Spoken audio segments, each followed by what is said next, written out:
Good morning प्यारे विद्यार्थियों। हमारा जो चैप्टर चल रहा है वो चल रहा है राज्य प्रशासन के अंतर्गत और स्थानीय प्रशासन का।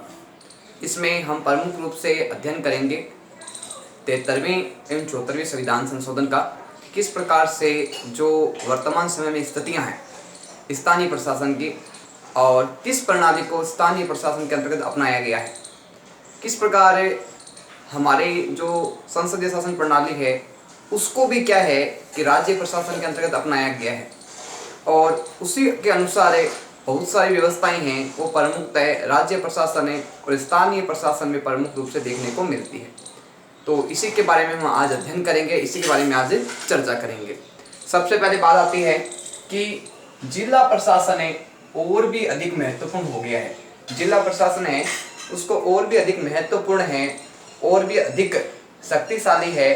वो किसके द्वारा बनाया गया है तो ध्यान रखना, प्रमुख रूप से जो 73वां और 74वां संविधान संशोधन हुआ है उसके कारण क्या है कि जो जिले की जो व्यवस्थाएं हैं या जिला प्रशासन है वो और भी अधिक महत्वपूर्ण और शक्तिशाली हो गया। किसके द्वारा?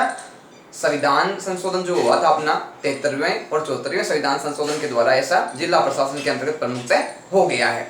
इसके द्वारा जिला प्रशासन को ऐसी बहुत सारी शक्तियां प्रदान की गई है जिसके तहत वो जिले के डेवलपमेंट से संबंधित है, जिले के विकास से संबंधित है, जिले की समस्याओं से संबंधित है, जिले के विभिन्न मुद्दों से संबंधित है, प्रमुखतः दायित्व और शक्तियां प्रदान की गई है।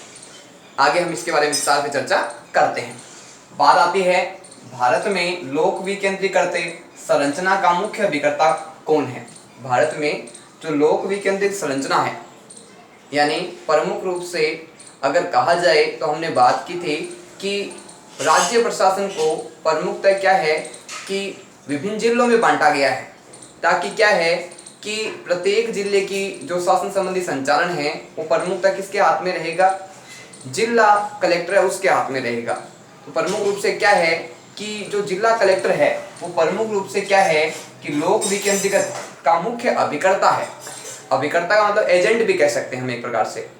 तो उसके द्वारा समस्त कार्यों की देखरेख है वो प्रमुखतः की जाती है। तो ध्यान रखना, ये अपना क्या क्वेश्चन बनता है इसमें कि भारत में लोक विकेंद्रीकृत संरचना है उसका मुख्य अभिकर्ता यानी मुख्य जो एजेंट है वो कौन है, जिसके द्वारा जिला प्रशासन की समस्त व्यवस्था की देखरेख है वो प्रमुख रूप से की जाती है। ध्यान रखना, जिला अध्यक्ष के द्वारा। किसके द्वारा? जिला अध्यक्ष के द्वारा प्रमुख रूप से ये समस्त जो लोक विकेंद्रित व्यवस्था है, विकेंद्रित का मतलब होता है शक्तियों का विभाजन, शक्तियों का बंटवारा, जो प्रमुख रूप से किया गया। इसकी देखरेख का प्रमुख जो दायित्व है वो किसको दिया गया है? जिला अध्यक्ष को दिया गया है। बात आती है स्थानीय प्रशासन है वह जिला प्रशासन के बीच की कड़ी। स्थानीय प्रशासन, स्थानीय प्रशासन का मतलब हो गया कि राज्य व्यवस्था और उसके साथ साथ जो जिला प्रशासन है उसके बीच की मध्यस्थ कड़ी कौन सी होती है, यानी जिले की सूचनाएं हैं वो स्थानीय शासन तक पहुंचाना और स्थानीय शासन की जो सूचनाएं हैं वो जिले तक पहुंचाने का प्रमुख जो दायित्व है, प्रमुख जो अभिकर्ता है वो कौन है? तो ध्यान रखना, जिला अध्यक्ष है वो प्रमुख रूप से स्थानीय प्रशासन और जिला प्रशासन है उसके बीच के मध्यस्थ के रूप में भूमिका निभाता है। यानी जिले की जो समस्त सूचनाएं हैं वो स्थानीय प्रशासन तक पहुंचाता है और स्थानीय प्रशासन के द्वारा जो भी सूचनाएं दी गई है उनकी जानकारी जिला स्तर पर देता है। तो एक प्रकार से एक अभिकर्ता के रूप में, एक एजेंट के रूप में, एक अंपायर के रूप में, एक निर्णायक के रूप में जिला अध्यक्ष की क्या है? महत्वपूर्ण भूमिका होती है। बात आती है कि राज्य प्रशासन की प्रमुख विशेषताएं कौन कौन सी है। राज्य प्रशासन है वो किस प्रकार से अपने समस्त कार्यों को करता है, किस प्रकार से वो शासन में एकरूपता बनाए रखता है और ये प्रमुख रूप से जो शासन किया जाता है ये किसके नियंत्रण में रह के कार्य किया जाता है और राज्य प्रशासन के अंतर्गत कौन सी शासन प्रणाली है उसको अपनाया गया है, इसके बारे में हम विस्तार से चर्चा करेंगे, विस्तार से अध्ययन करेंगे। सबसे पहले बात आती है राज्य प्रशासन का स्वतंत्र अस्तित्व। हमने बात की थी कि संविधान के द्वारा शक्तियों का विभाजन किया गया है संघ सरकार और राज्य सरकार के बीच में। संघ है वो अपने कार्यों में पूर्णतः स्वतंत्र है, ठीक उसी प्रकार जो राज्य प्रशासन है वो भी अपने कार्यों में पूर्णतः स्वतंत्र है।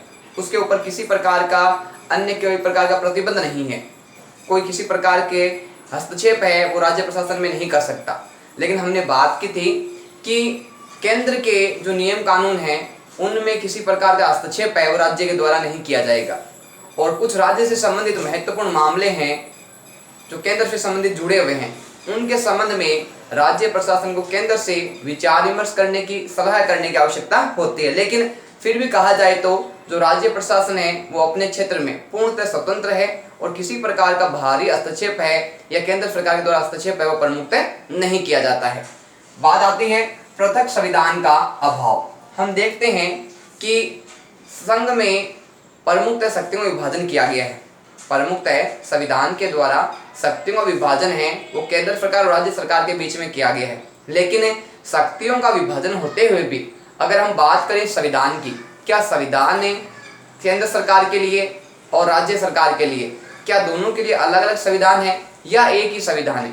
तो ध्यान रखना कि भारत में एकीकृत संविधान की व्यवस्था अपनाई गई है, यानी राज्यों के लिए भी वही संविधान है जो केंद्र के लिए है, क्योंकि भारत में एक ही संविधान की व्यवस्था की गई है जिसके अंतर्गत भारत के समस्त नागरिक सम्मिलित होते हैं, भारत की समस्त शासन व्यवस्थाएं सम्मिलित होती है।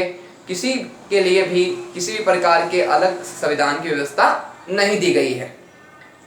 आपातकाल में केंद्र प्रशासन के अधीन अगर कुछ विषम परिस्थितियां उत्पन्न हो जाए, कुछ ऐसी तत्काल घटनाएं उत्पन्न हो जाए जिसके कारण क्या है कि निर्णय शीघ्रता से और तुरंत लेना हो, तो प्रमुख रूप से कहा जाए तो आपातकाल की स्थिति में जो राज्य प्रशासन है वो प्रमुखतः केंद्र प्रशासन के अधीन आ जाता है। किस प्रशासन के अधीन आ जाता है? जो राज्य प्रशासन है, जो स्थानीय प्रशासन है, वो केंद्र के अधीन प्रमुखतः आ जाता है। और केंद्र की जो गाइडनेस होती है, जो गाइडलाइन होती है, उसी के अनुसार है वो राज्य के समस्त कार्यों का संचालन किया जाता है।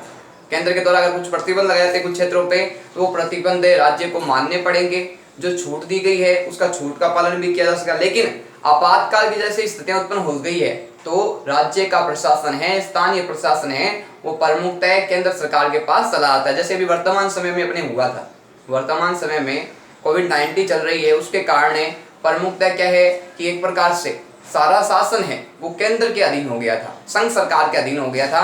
और संघ सरकार ने, केंद्र सरकार ने जो गाइडलाइन जारी की वो राज्यों को प्रमुखतः माननी पड़ी और उसका पालन करना पड़ा। क्योंकि हमने बात की आपातकालीन स्थितियां उत्पन्न हो जाती है तो सारी व्यवस्थाएं किसके हाथ में आ जाती है? केंद्र सरकार के हाथ में आ जाती है। और केंद्र के द्वारा जो नियम कानून लागू किए जाते हैं वो स्थानीय प्रशासन को, राज्य व्यवस्था को प्रमुखतः मानने होते हैं। बात आती है केंद्र पर निर्भर। अगर बात करें कि कुछ महत्वपूर्ण शक्तियों को लेके, महत्वपूर्ण विषयों को लेके, तो जो राज्य प्रशासन है वो प्रमुखतः क्या है? केंद्र पर निर्भर है। यानी केंद्र के अगर बगैर हम बात करें कि केंद्र के अगर शक्तियां हैं वो प्रमुखतः बहुत शक्तिशाली है केंद्र राज्य के मुकाबले, तो प्रमुख रूप से क्या है, किसी न किसी रूप से प्रमुख रूप से क्या है, राज्य केंद्र से जुड़ा हुआ है। और कुछ क्षेत्रों में प्रमुखतः क्या है, केंद्र पर निर्भर भी है। हम देखते हैं कि अगर जो राज्य सूची की जो अपनी शक्तियां हैं, जो विषय हैं, अगर प्रमुखतः कुछ विशेष महत्व के उसमें विषय हैं और उसमें से अगर राज्य विषय के तहत किसी केंद्र के विषय का उल्लंघन किया जा रहा है या हस्तक्षेप किया जा रहा है, तो प्रमुखतः वहां शक्ति किसकी चलेगी, वहां नियंत्रण किसका रहेगा? केंद्र सरकार का। तो एक प्रकार से कहा जाए तो विभिन्न व्यक्तियों को लेके, विभिन्न क्षेत्रों को लेके जो राज्य प्रशासन है वो केंद्र पर निर्भर प्रमुखतः करता है। बात आती है राज्य प्रशासन का विकास प्रशासन का परिणाम है। यानी राज्य प्रशासन है जब उसका विकास होता है प्रमुखतः, तो प्रमुखतः बात हम देखते हैं कि प्रशासन का भी परिणाम होता है। यानी प्रशासन किस प्रकार से कार्य कर रहा है, प्रशासन है वो विभिन्न क्षेत्रों में किस प्रकार एक्टिव है, प्रशासन है वो किस प्रकार से नई योजनाओं को लागू करने में सक्षम है और लागू करने के साथ साथ उचित व्यक्ति तक लाभ पहुंचाने में सक्षम है। तो जब प्रमुखतः क्या है कि राज्य प्रशासन का विकास होगा तो प्रशासन है, चाहे स्थानीय प्रशासन हो चाहे जिला प्रशासन हो, उसका विकास है वो स्वाभाविक रूप से होना निश्चित होता है। बात आती है जन सहभागिता पर आधारित।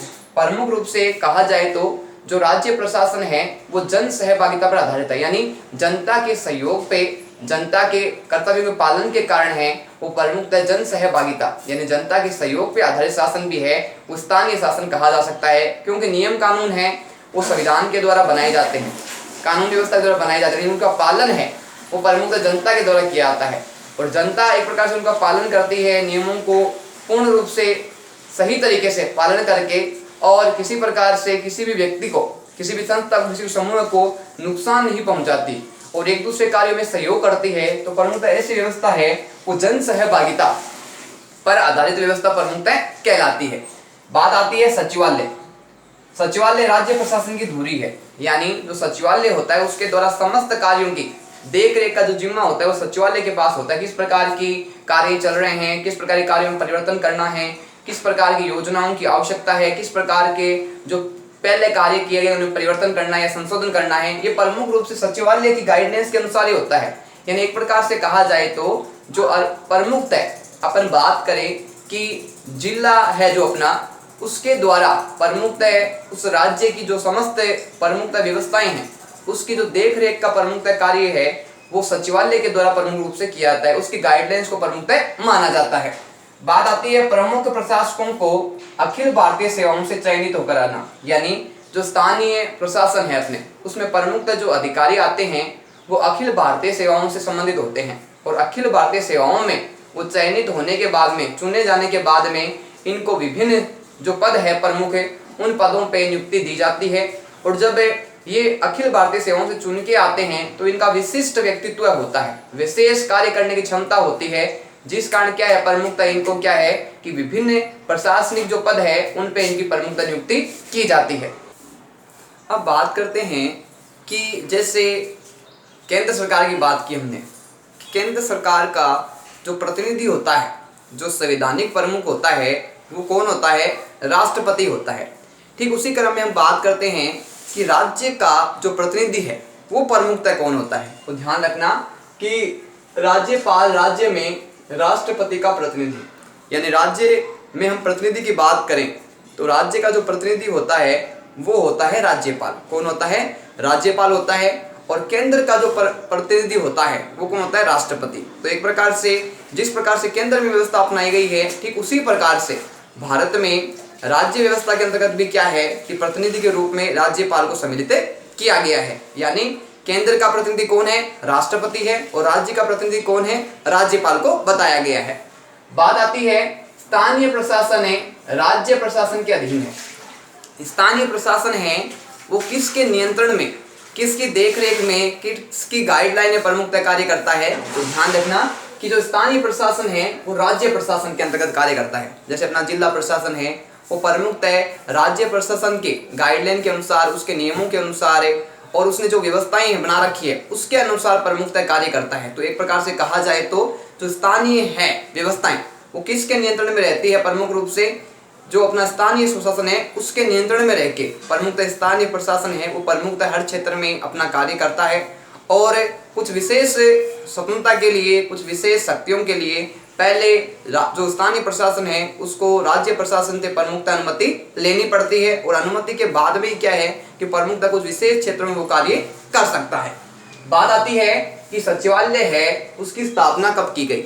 हमने बात की थी सचिवालय की जो प्रमुख गाइडलाइन के अनुसार ही क्या है कि विभिन्न जिलों में विभिन्न स्थानों पर प्रमुखतः कार्य किए जाते हैं और उसकी नियंत्रण में ही क्या है कि विभिन्न प्रकार की जो क्षेत्रों से जुड़ी हुई योजनाएं हैं, कार्यक्रम हैं वो उसके द्वारा तय किए जाते हैं। तो ध्यान रखना कि सचिवालय की जो स्थापना हुई थी वो 1949 में हुई थी। सचिवालय की स्थापना कब हुई थी? 1949 में हुई थी। अब बात आती है सचिवालय की स्थापना कहाँ की गई थी? 1949 में सचिवालय की जो स्थापना है वो कहाँ की गई थी? तो ध्यान रखना 1949 में जयपुर में की गई थी। अब आगे बात आती है कि राज्य प्रशासन तंत्र के सर्वोच्च स्थान पर शासन सचिवालय है, यानी राज्य प्रशासन है, राज्य जो व्यवस्थाएं हैं उसके सर्वोच्च स्थान पे क्या है? सर्वोच्च स्थान की जो व्यवस्था है वो क्या है? तो ध्यान रखना राज्य के प्रशासन में सर्वोच्च स्थान पर जो व्यवस्था है वो प्रमुखतः किसकी व्यवस्था है? शासन सचिवालय की। यानी शासन सचिवालय है वो प्रमुखतः राज्य के क्षेत्र में सर्वोच्च जो प्रशासन व्यवस्था है वो प्रमुख रूप से बताई गई है।